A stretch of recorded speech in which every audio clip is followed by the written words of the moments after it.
Hi everybody, good afternoon. My name is Elizabeth Diaz, and today we'll be going over the context of what makes an awful person an awful person.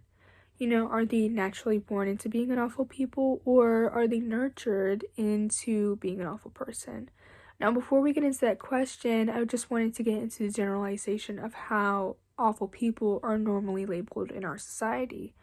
When we think of awful people, some things that might come to mind are the serial killers, rapists, or child abusers that appear in our television, news, or media that are charged and then convicted. Normally, we associate a crime with the person in order to label them as an awful person. For example, Jeffrey Dahmer, who was a serial killer, cannibalist, and sex offender. Again, we normally associate the crime, which is rightfully so because the severity of the crime makes them an awful person. Now, pinpointing a crime to an individual is not the only way that we can detect how awful people come about.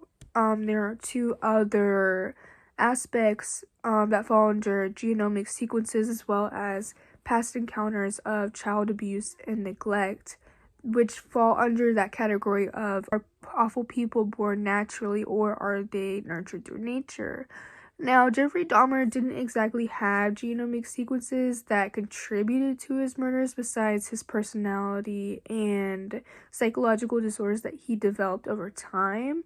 However, that does not mean that there have not been incidences where the genomic sequence has come into play. Specifically, there is one gene, a lot of people refer to it as the serial killer gene. It is called the MAOA gene. It is also named monoamine oxidase, which is an enzyme that breaks down the neurotransmitters such as serotonin. Low activity in this certain type of enzyme represents a defect which has a proneness to aggression and therefore can cause incidences where an awful person can become an awful person. And one example of that is the case of Bradley Waldrop. On October 2006, he had murdered his wife's best friend as well as attacked his wife with a machete. And although he was under the consumption of alcohol, he also was at high risk of this gene, which could have been and probably is a big factor into how that aggression translated into him therefore becoming an awful person. Now, in Bradley Waldrop's case, the defective MAOA gene was not the only factor that contributed to how he became an awful person, but there was also that second factor of childhood abuse and neglect, which is also often seen in many other individuals of crime. Like Waldrop, there are also many criminals that commit crimes because of the background of childhood neglect and abuse that paints that background makeup of why they do the things that they do.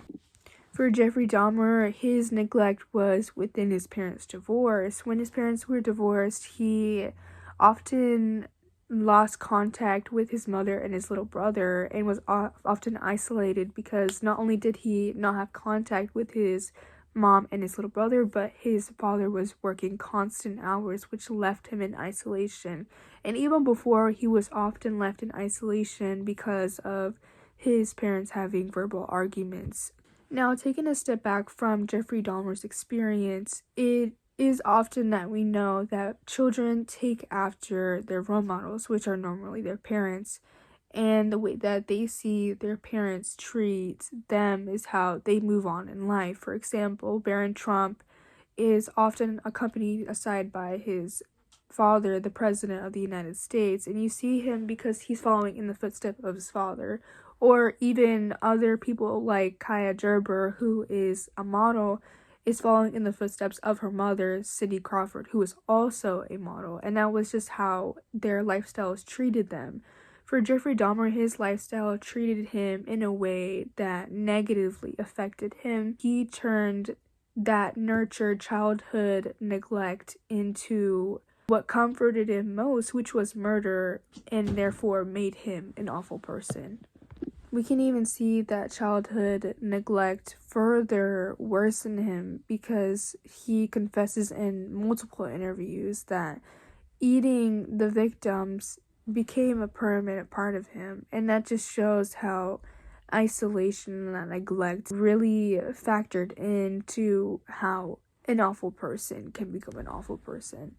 And all in all, with the research of the MOAO genome defect as well as encounters from childhood abuse and neglect, going back to that question of, are awful people naturally made as awful people, or are they nurtured? There's no and or to that question. They are made through both genomic sequences as well as childhood abuse and neglect encounters. For example, it's not possible for us to say that Jeffrey Dahmer could have been an awful person because he was naturally an awful person, because he didn't exactly have a horrible childhood.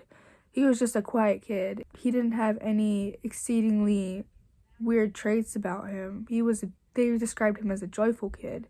And it's also not impossible to say that Bradley Waldrop's sudden snap that he describes was caused by the childhood abuse that he suffered early on in life.